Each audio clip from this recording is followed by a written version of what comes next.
अस्सलाम वालेकुम स्टूडेंट्स, कैसे हैं आप सब स्टूडेंट्स। लास्ट वीडियो में हमने class 10th new course exercise 5.1 cover की थी। आज हम यूनिट नंबर 5 और एक्सरसाइज 5.2 की तरफ मूव करेंगे।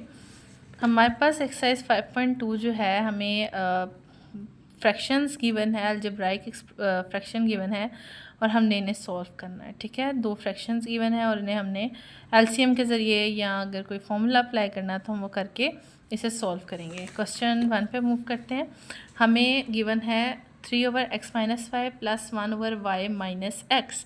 ठीक है, तो अगर यहाँ से मैंने क्या किया, मैंने माइनस कॉमन ले लिया। ठीक है, जब मैंने यहाँ से माइनस कॉमन लिया तो ये जो y था इसके साथ माइनस आ जाएगा और जो x था मतलब साइन चेंज हो जाते हैं ना, तो -x था तो यहाँ पे प्लस x हो गया। तो x के साथ प्लस हो गया और y के साथ माइनस हो गया, जिसे मैं x माइनस वाई भी लिख सकती थी। ठीक है, तो मैंने ऐसे ही लिखा और साथ माइनस मैंने कॉमन ले लिया। ठीक है, अब ये प्लस और ये माइनस, प्लस माइनस माइनस हो गया। ओके, अब आप देखें दोनों के नीचे, दोनों फ्रैक्शंस के नीचे हमारे पास डिनोमिनेटर में x माइनस वाई आ गया। इसका मैंने एलसीएम लिया और x माइनस वाई यहाँ पे ऊपर आ गया 3-1, 3 में से 1 माइनस किया 2 और 2/x माइनस वाई आंसर आ गया। सेकेंड क्वेश्चन पे मूव करते हैं। हमारे पास सेकेंड क्वेश्चन में 3 अलजेब्राइक एक्सप्रेशंस फ्रैक्शंस गिवन है। ठीक है, हम क्या करेंगे, अब देखिए इसका तो कोई लाइक हमारे पास इसमें से भी हम कुछ नहीं कर सकते कि एक सिंपल एक एक्सप्रेशन गिवन है 1 - x, x - 2, इसके साथ भी हम छेड़खानी नहीं कर सकते हैं। हमारे पास सिर्फ एक ये डिनोमिनेटर के अंदर अलजेब्राइक एक्सप्रेशन है जिसको मैं मिड टर्म के ज़रिए तोड़ सकती हूँ। ठीक है, मैंने मिड टर्म के ज़रिए से ब्रेक किया, तो मिड टर्म ब्रेकिंग मेथड मैंने यहाँ अप्लाई किया। x² - 2x - x plus 2। ठीक है, मैंने -3x को -2x और -x में ब्रेक किया। फर्स्ट 2 टर्म्स में से x कॉमन आ रहा था, मैंने x कॉमन लिया, x - 2 बच गया। सेकेंड 2 में से कुछ भी कॉमन नहीं आ रहा था तो मैंने -1 कॉमन लिया, तो x - 2 यहाँ पे आ गया। अब ये दोनों जो थे, ये एक टर्म बन गई, एक टर्म हमारे पास ये बन गई। इन दोनों टर्म में से x - 2 कॉमन आ रहा था, वो मैंने कॉमन लिया, तो हमारे पास x - 1 और x - 2 बच गया। बाकी एज इट इज़ फ्रैक्शन जो है वो नीचे आ रही हैं। ठीक है, अब देखें यहाँ पे जब मैंने एलसीएम लिया तो एलसीएम में सारी डिनोमिनेटर वाली टर्म्स आती हैं। तो मैंने x - 1 लिखा, x - 2 लिखा। मुझे x - 1 हमने रिपीट नहीं करनी होती ना टर्म्स, तो x - 1 लिखने की ज़रूरत नहीं थी क्योंकि मैं पहले लिख चुकी थी। सेम इसी तरह x - 2 भी लिखने की ज़रूरत नहीं थी, वो मैंने पहले लिख लिया था। ठीक है, अब ज़रा इसे देखेंगे हमने इसे सोल्व कैसे करना है। अब हमने क्या करना है, सबसे पहले इस फ्रैक्शन को देखना है। ठीक है, इस फ्रैक्शन को देखना है। अब इसके डिनोमिनेटर में ये दोनों चीज़ें थी। ठीक है, तो ऊपर कुछ भी मल्टीप्लाई नहीं होगा, साइड पे जाके सिर्फ 4x आ जाएगा। प्लस अब हम इस फ्रैक्शन को देखेंगे। इसके डिनोमिनेटर में x - 1 तो है लेकिन x - 2 नहीं है, तो ये जो x - 2 है ये ऊपर 4 के साथ जाके मल्टीप्लाई हो जाएगा। सेम इसी तरह जब हम लास्ट फ्रैक्शन को देखेंगे, -5, जब हम लास्ट फ्रैक्शन को देखेंगे तो इसके डिनोमिनेटर में x - 2 था, x - 1 नहीं था, तो मैंने क्या किया कि ये जो x - 1 था वो मैंने 5 के साथ मल्टीप्लाई करवा दिया। ओके, अब 4x एज इट इज़ आ गया, प्लस 4x, 4 को जब हम x से मल्टीप्लाई करेंगे 4x, और 4 को जब -2 से मल्टीप्लाई करेंगे -8। सेम इसी तरह -5 को x से मल्टीप्लाई करेंगे -5x, -5 को मल्टीप्लाई करेंगे -1 से तो +5। अब इसे हम सोल्व कर लेंगे, चेक कीजिएगा। 4x, x वाली टर्म्स देखें, 4x 4x 8x, 8x में से 5x माइनस करेंगे तो 3x, -8 और +5 जो है वो हमें -3 आंसर देता है। यहाँ से हमारे पास जो फ्रैक्शन बनी वो बनी 3x - 3/x - 1 और x - 2। ठीक है, तो अब हमारे पास ये फ्रैक्शन बनी थी हमारे पास। अब इसमें भी अगर आप गौर करें तो हमारे पास जो न्यूमरेटर है वहाँ से 3 कॉमन आ रहा है। मैंने वहाँ से 3 कॉमन लिया, जब मैंने 3 इधर से कॉमन लिया तो यहाँ पे x - 1 बच गया। अब ऊपर न्यूमरेटर में भी x - 1 था, डिनोमिनेटर में भी x - 1 था, तो जिस तरह हमने एक्सरसाइज 5.1 में रिड्यूस की थी फ्रैक्शन, सेम इसी तरह इधर भी हम रिड्यूस करेंगे। और कैसे रिड्यूस करेंगे, हम x - 1 कैंसिल कर देंगे तो हमारे पास जो आंसर है वो 3/x - 2 बचेगा। ओके, अब हम क्वेश्चन 3 पे मूव करते हैं। हमारा जो क्वेश्चन 3 है इसको हम इसके जब डिनोमिनेटर्स को देखते हैं, फ्रैक्शन में जब हमने ये प्लस या माइनस हो रही होती हैं फ्रैक्शन, तो हम डिनोमिनेटर को ज़्यादा सिंप्लीफाई करने की कोशिश करते हैं। अब इसमें से जब मैंने देखा तो यहाँ से 6 कॉमन आ रहा था। ठीक है। जब मैंने यहाँ से 6 कॉमन लिया तो मेरे पास अंदर 6 2 12 होता है, तो 2x बच गया, और यहाँ से जब मैंने 6 बाहर कॉमन लिया तो -5 बच गया।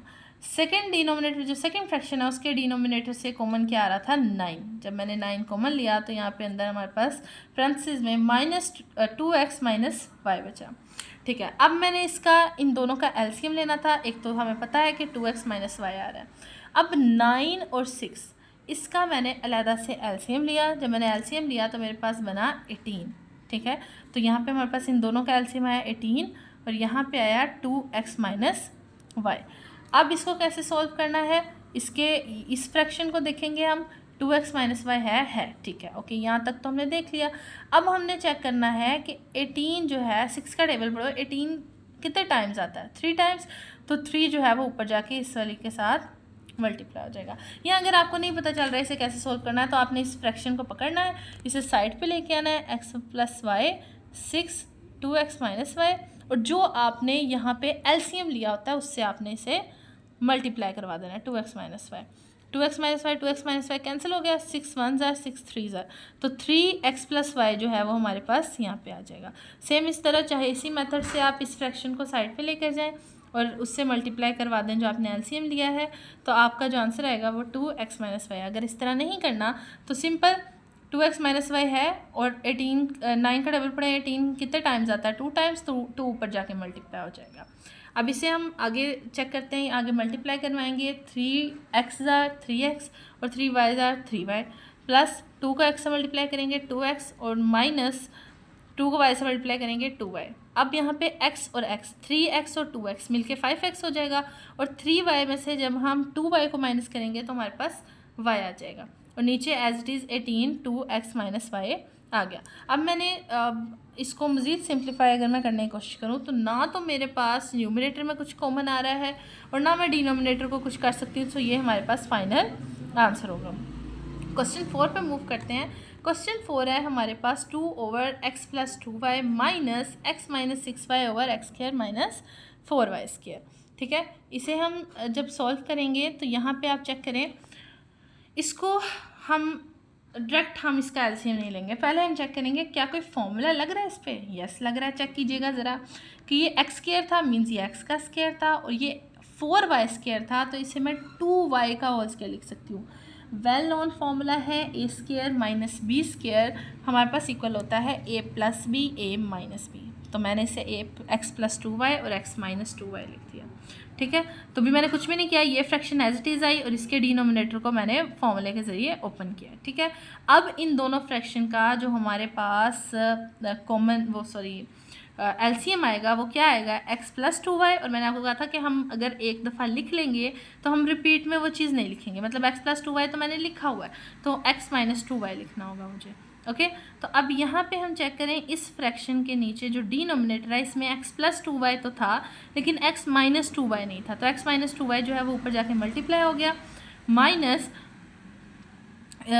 जब मैंने इस फ्रैक्शन के डिनोमिनेटर में ये सारा एलसीएम मौजूद है तो हम ये जो न्यूमरेटर है ये एज इट इज़ आ जाएगा। लेकिन यहाँ पे जो बच्चे सबसे ज़्यादा कॉमन मिस्टेक करते हैं वो ये करते हैं कि यहाँ पे ब्रैकेट नहीं डालते हैं, माइनस के बाद ब्रैकेट नहीं डालते हैं, जिसकी वजह से उनका ये जो x तो माइनस हो जाता है, लेकिन ये जो 6y है जब हम इसे ओपन करेंगे आपको पता ना ये 6 माइनस जो है वो 6y को प्लस कर देगा, लेकिन स्टूडेंट्स जो हैं वो यहाँ पे वो पेरेंथीसेस नहीं डालते, जिसकी वजह से x के साथ माइनस आ जाता है और इसे -y के साथ 6y के साथ वो सोल्व करते हैं और उनका आंसर ठीक नहीं आता है। ओके, तो यहाँ से हमारे पास बन जाएगा, जब मैंने मल्टीप्लाई करवाया 2y - 4y - x + 6y, तो और नीचे x + 2y और x - 2y।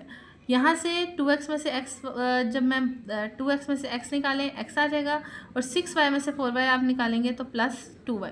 x + 2y cancel हो गया, 1/x - 2y जो है हमारा आंसर आ गया। ठीक है, अगर आपको इसमें कोई भी मसला है तो आप मुझसे पूछ सकते हैं। Thank you so much.